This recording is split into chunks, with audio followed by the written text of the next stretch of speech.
Et salut à tous. Aujourd'hui, c'est mon dernier jour au Vietnam. Demain, je prends l'avion. Je profite de cette journée pour vous montrer la valise que j'emporte avec moi. Là sont toutes les affaires que je vais emporter.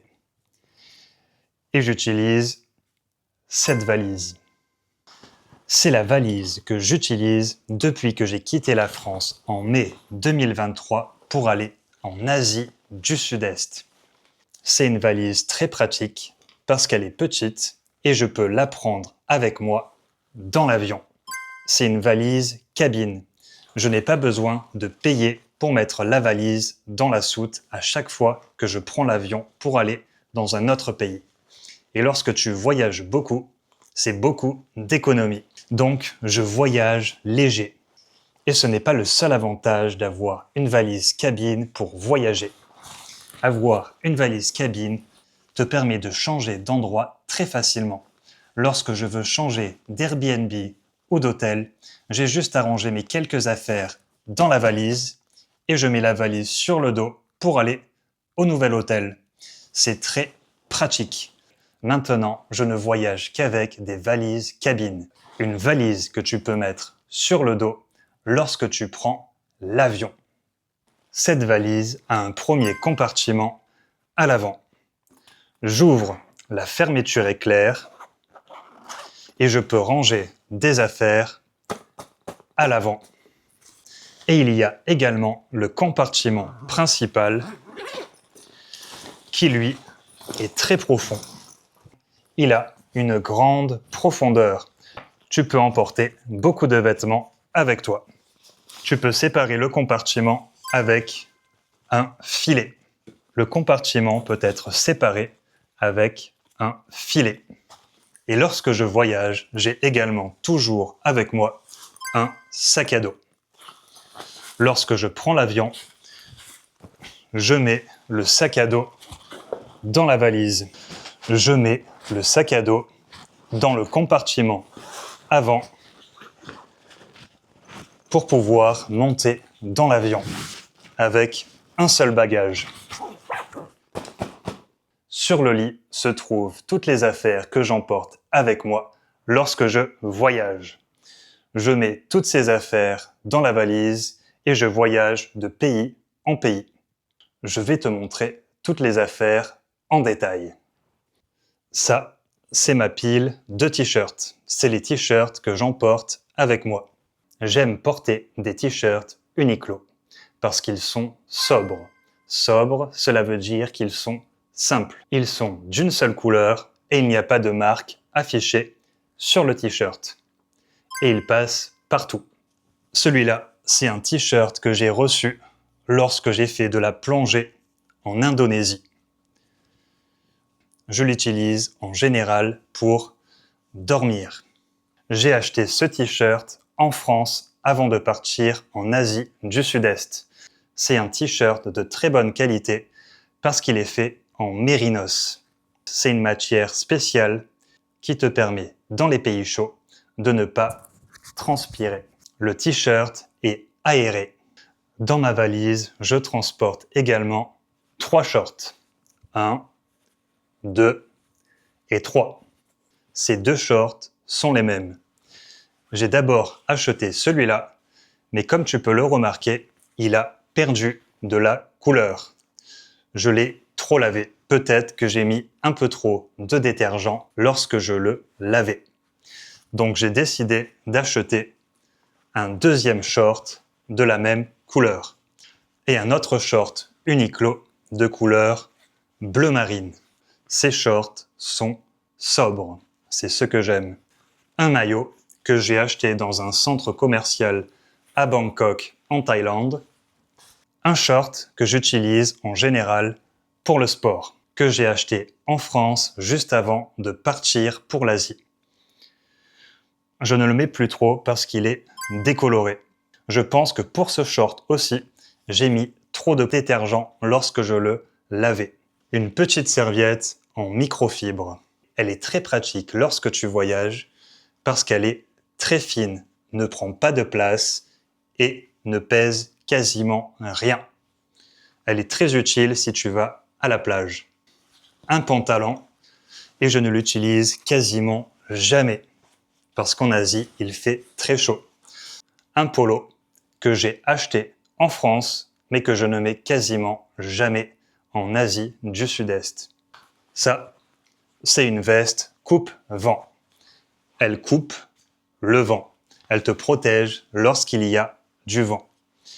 Je l'ai acheté à Da Nang en janvier parce qu'il faisait très froid. Il y avait beaucoup de vent et je ne m'attendais pas à ce que la température soit si froide. Donc, quand je suis arrivé au Vietnam, j'ai dû acheter une veste coupe-vent pour ne pas me geler. Se geler, cela veut dire avoir froid.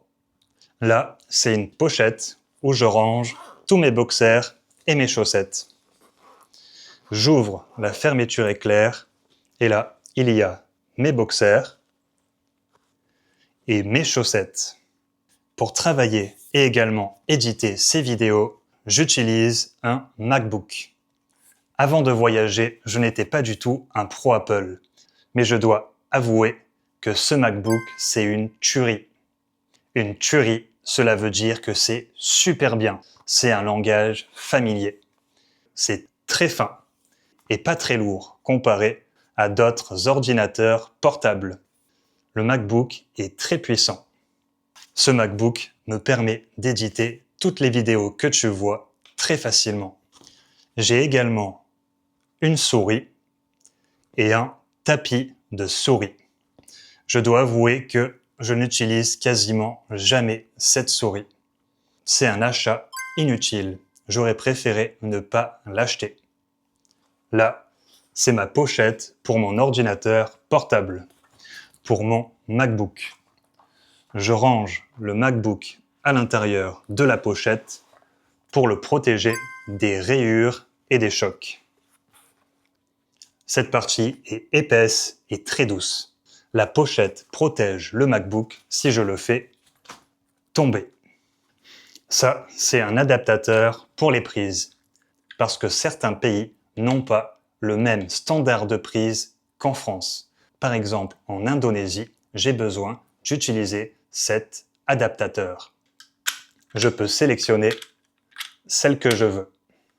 Et ensuite, je peux brancher ma prise dans ces trous. Ça, c'est une petite pochette où je range tous mes câbles.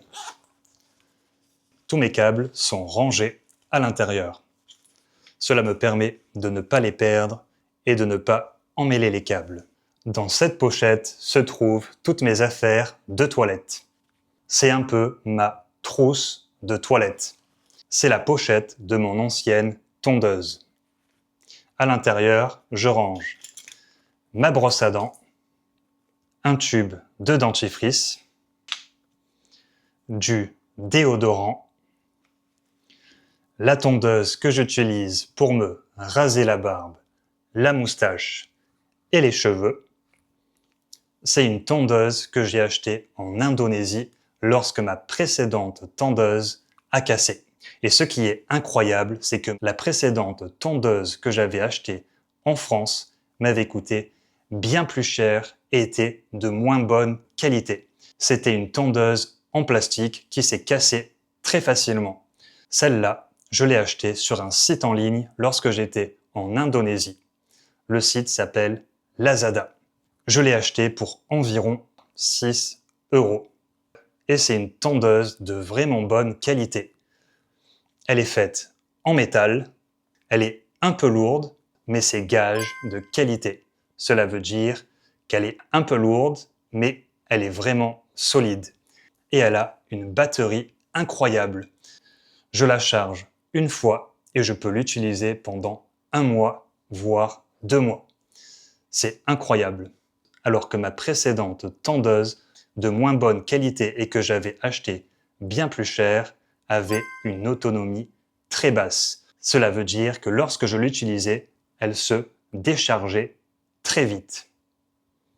Je voyage avec des livres d'anglais pour améliorer mon anglais. Celui-là, c'est un livre de grammaire. Je l'ai déjà fini, j'ai fait tous les exercices, mais de temps en temps, je le relis pour me rappeler de toutes les règles. Et j'ai toujours un crayon avec moi pour refaire les exercices. Un deuxième livre d'anglais et un troisième qui se focalise sur le vocabulaire. Je voyage avec une liseuse.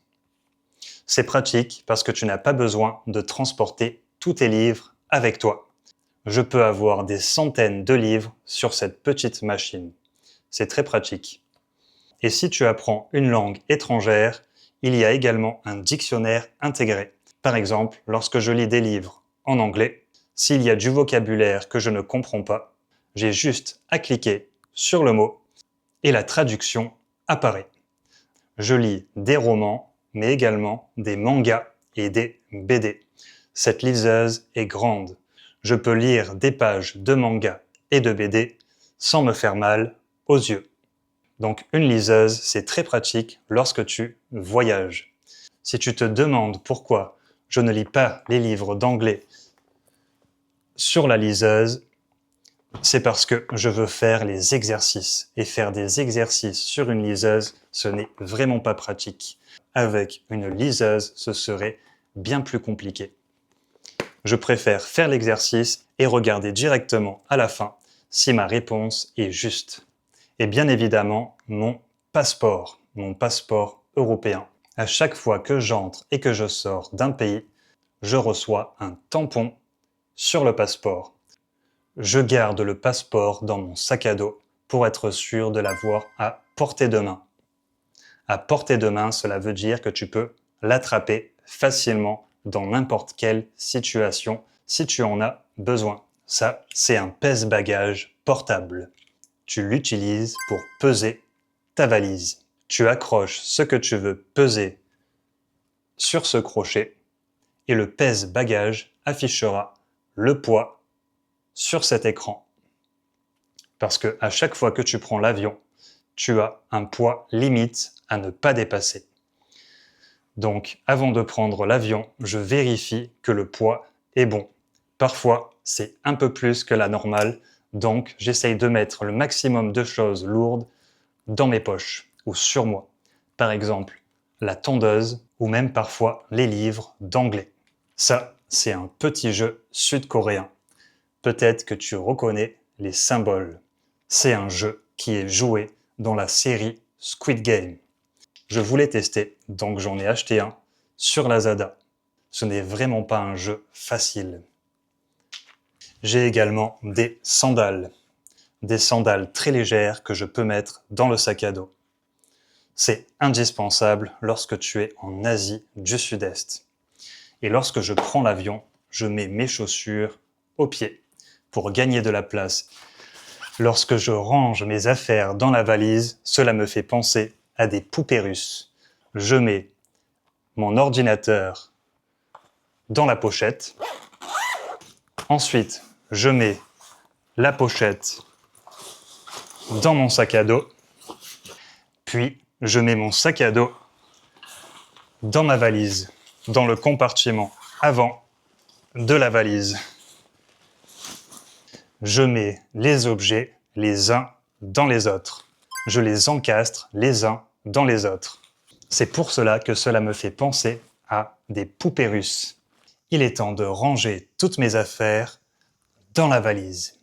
Tout d'abord, je mets mes chaussettes et mes boxers dans la valise.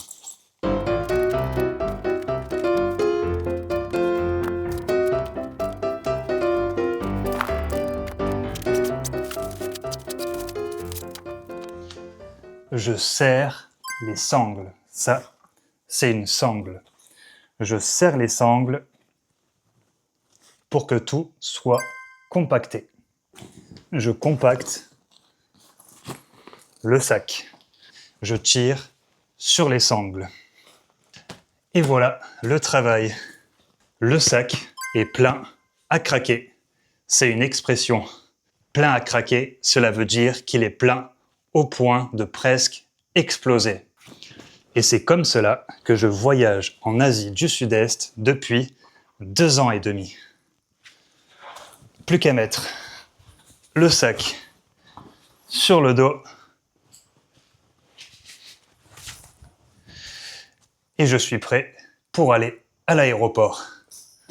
Regarde ça, j'ai une carapace, comme une tortue. Active les notifications pour être sûr de ne pas manquer la prochaine vidéo. Allez, à plus pour de nouvelles aventures.